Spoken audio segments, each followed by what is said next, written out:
You ask Tiger to solve. This deals with linear equations with one unknown. The final result is x equals 280/3. Let's solve it step by step. Swap sides. Isolate the x. Multiply both sides by 100.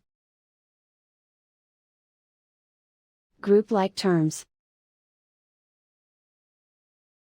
Multiply the coefficients. Simplify the fraction. Multiply the fractions. Simplify the arithmetic.